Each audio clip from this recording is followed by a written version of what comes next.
He's already running for re-election. What happens next? Well, it's far too early to tell now. There's a long ways between now and that point. Do you think he will end up the party's nominee in 2020? It's too difficult to say.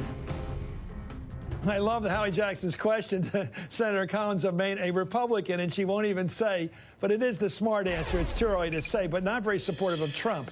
Anyway, that was Republican Senator Susan Collins saying she doesn't know if Trump will be on the ballot in 2020. It comes amid criticism from the president's own party after his response to the violence down in Charlottesville. Let's watch.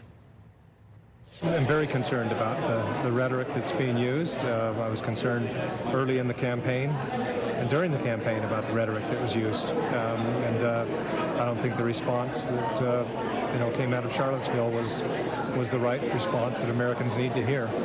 So I hope that we do better in the future. As we look to the future, it's going to be very difficult for this president to lead if, in fact, that moral authority remains compromised. The president has not yet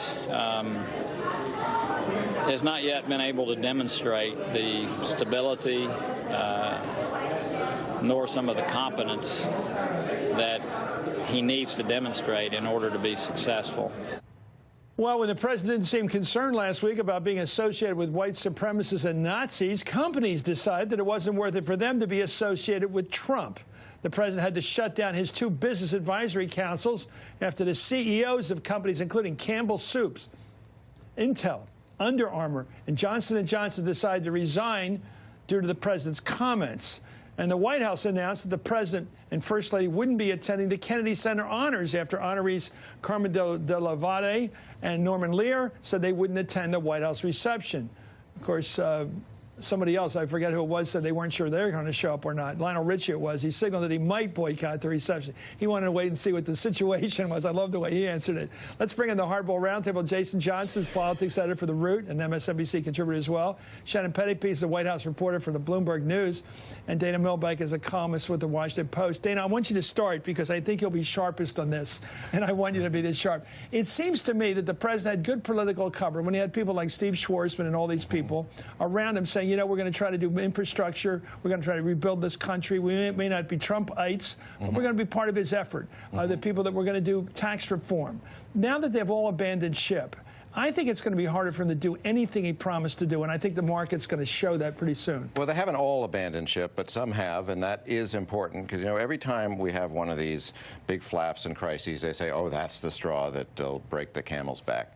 The camel's back does not break, but what's happened is the camel's gotten so weighted down, it's up to its hump in sand and it can't move. Right. This president has no political capital as a result of that, hasn't been able to get anything through Congress. The big test is going to be September, October. Can he get tax reform through? Because that's what's propping up the markets, this notion that they're going to get their tax cut. And if they discover that he's lost enough experts, you know, I mean, just the rumor that Gary Cohn was going to quit sends the Dow down 250 points. So if you actually have these guys flee, you can't actually get tax reform. I'm with you. That's when things Shannon, really I know this apart. is Marxist analysis because it's about economics, but I think economics is at the root of why big business people love Trump. Because they want lower taxes. It's always the obsession of big business guys. They desperately want that tax cut. They know they have to get that through. And if Congress is able to work with this president and somehow push it through, I think that only buys them a little bit of breathing room because I think that tax cut's only going so far. I think there's big fundamental issues in this economy that are not going to be solved by a tax cut to individuals or a tax cut to corporations. There's labor shortages. We're so far from being able to bring back manufacturing, and people's expectations are very high for this president and what he was going to be able to do. So he's not going to be delivering. Back to our camel reference there, which we all share, and we all grow with a straw. That's the reason why Trump would walk a mile for a camel, to use an old ad line. Yes. But the fact is, he has found that camel, and we're looking at these new numbers, by the way, in the states that really matter. Let's take a look at these. Michigan, Pennsylvania, and Wisconsin. The new numbers are interesting. They're the swing states that got him elected, basically.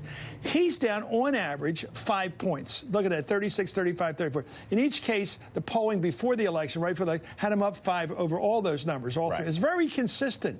That's enough to lose the election he won in the Electoral College. Yes, it's enough for him to lose the election. That's still 2 or 3 years off. I think the issue now is, you look at Bob Corker.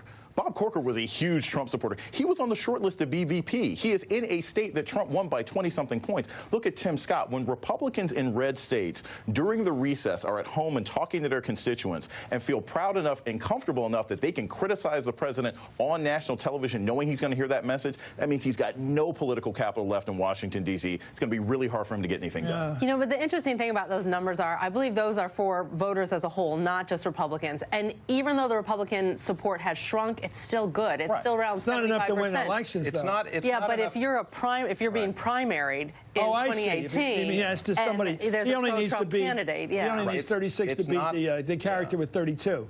It's not enough to win an election. Even Republicans are turning against him in the sense that in these polls you saw 1 in 3 Republicans say they're embarrassed by Trump. Okay. So you're not winning an election, but it shows why he's only playing to the base. Back in 67, which I'm familiar with, in 1967, when Gene McCarthy ran against Lyndon Johnson, he said, I knew it was safe to run against Lyndon Johnson when I could go into any bar in America, trash Johnson, and not get punched in the nose. Are we at that state now? Well, no, because people willing to most take likely on to Trump? punch you in the nose in a bar are the strongest Trump supporters. That's what I'm saying. There's this 25% of America, half of Republicans. These are the people in the poll said just 10 days ago said, if Trump said, I want to postpone the 2020 election, they're like, okay, that's fine. We'll go along with that. How about the 9% to say they're okay with Nazism? Right. Well, I would call that the core. Look, I was on the phone Friday with a lot of my friends in RNC. It's not a rumor anymore that Trump is going to get primaried. There are money people. I mean, I talked to 3 different people who were like, look, yes, the Pence thing was only because we thought maybe if Trump's not on the ballot, if something happens or whatever. But now they're like, money people are lining up. People are having the conversation. He is very likely going to get primaried. Well, meanwhile, Trump's looking ahead to the next game. Trump is now putting together a negative campaign, an op research campaign against Elizabeth Warren and a couple other people. He's already eyeballing who he thinks he's going to face. Shannon? So he doesn't think he's going to get beaten in a primary. Well, and I remember not so long ago, a Republican... Let's have the midterms. Well, I mean, they tried to primary him before, and the Republican establishment couldn't have gone any harder against him than they went during the last election. And a whole slate of candidates, and they blew right through them. So remember how he did it, Shannon? Shannon, remember how he did it? Each one came forward, and as they came forward, he gave him a nickname, knocked him out of the ring, and that person fell. Yeah. And then he said, give me the next one. He took them on one at a time and destroyed them in terms of reputation. What's his nickname for Pence going to be? Because he's already looking ahead to Pocahontas for the general election. No, he is. He's got a problem. I mean, if Pence wait a minute. Pocahontas is the name used by Trump for Elizabeth Warren. For Warren, so he's looking for... Is going to primary him? Well, I I haven't predicted that. I think you had a headline here if you want to go with that, Dana.